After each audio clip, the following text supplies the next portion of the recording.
Welcome to Elite Insight Audiobooks. I'm so glad you're here.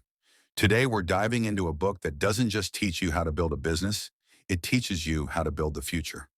Imagine it is the year 1999. Everyone is panicking about computers crashing at midnight. But while others are worried, a group of young, brilliant, and slightly rebellious guys in Silicon Valley are thinking about something else: how to change the way the world uses money. This group included people like Elon Musk and Peter Thiel. Peter Thiel eventually wrote a book called Zero to One, and today I'm going to tell you the story of that book. If you've ever felt like the world is full of copycats and you want to be the one who does something truly original, this story is for you. The secret of vertical progress. Most people think that progress means doing more of what we already know. If you have one typewriter and you build 100 typewriters, you have made horizontal progress. You went from 1 to N. This is easy because we already have the blueprint. But if you have a typewriter and you build a word processor, a computer, you have made vertical progress. You went from 0 to 1. This is much harder because you are doing something nobody has done before. Thiel says that if you want to build a massive, world-changing company, you cannot just copy Google or Facebook. Why? Because the next Bill Gates won't build an operating system. The next Mark Zuckerberg won't build a social network. If you are copying them, you aren't learning from them. Why monopolies are actually good now. Here is the part where Peter Thiel says something that shocks most people. We are taught in school that competition is good and monopolies are bad. Thiel says the opposite. Competition is for losers. Think about it. If you open a pizza shop in a street that already has 10 pizza shops, you will spend all your time fighting over prices. You'll make very little profit because you're just like everyone else. You are stuck in a perfect competition trap. But look at Google. Google has no real competition in search. Because they are so much better than everyone else, they have a monopoly. Because they have a monopoly, they make huge profits. And because they have huge profits, they can afford to treat their employees well and invent crazy new things like self-driving cars. A 0 to 1 company is a monopoly. It's a company that is so good at what it does that no other firm can offer a close substitute. The 4 characteristics of a monopoly. So how do you know if a company is a 0 to 1 business? Thiel gives us 4 signs. Proprietary technology. Your product must be at least 10 times better than the closest substitute.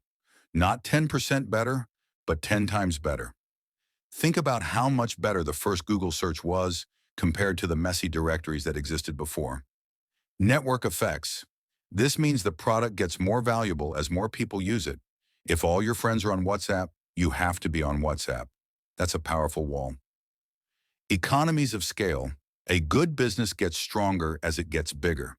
The cost of making one more copy of a piece of software is almost zero.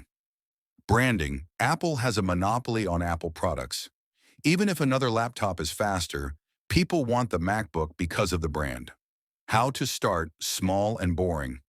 You might think that to go from 0 to 1, you need to start huge. Actually, it's the opposite. Every monopoly starts by dominating a very small market. Look at Facebook. Mark Zuckerberg didn't try to sign up the whole world on day one. He started with just his students at Harvard. That's it.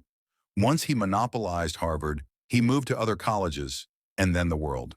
If you want to start a business, find a small group of people whose problems aren't being solved and solve them perfectly. Don't try to be everything to everyone. Be everything to a small group of people. The 7 questions every business must answer. Toward the end of the book, Thiel gives us a checklist. Whether you are starting a YouTube channel, like this one, or a tech giant, you need to answer these 7 questions. The engineering question. Can you create breakthrough technology instead of incremental improvements? The timing question. Is now the right time to start this particular business? The monopoly question.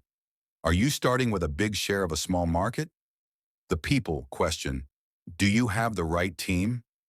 Thiel says you shouldn't build a company with people you don't actually like. The distribution question. Do you have a way to not just create your product, but actually sell it? The durability question. Will your market position be defensible 10 and 20 years into the future? The secret question. Have you identified a unique opportunity that others don't see?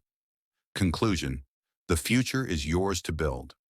The biggest lesson of 0 to 1 is this: the future isn't something that just happens. The future is something we build. If we only do what is popular, we stay at 0. But if we have the courage to look for secrets, truths that most people disagree with, we can go to 1. Success isn't about luck, it's about design. It's about looking at the world and saying, this could be better, and I'm the one who's going to fix it. Thank you for listening to this summary on Elite Insight Audiobooks. Remember, don't just compete, create.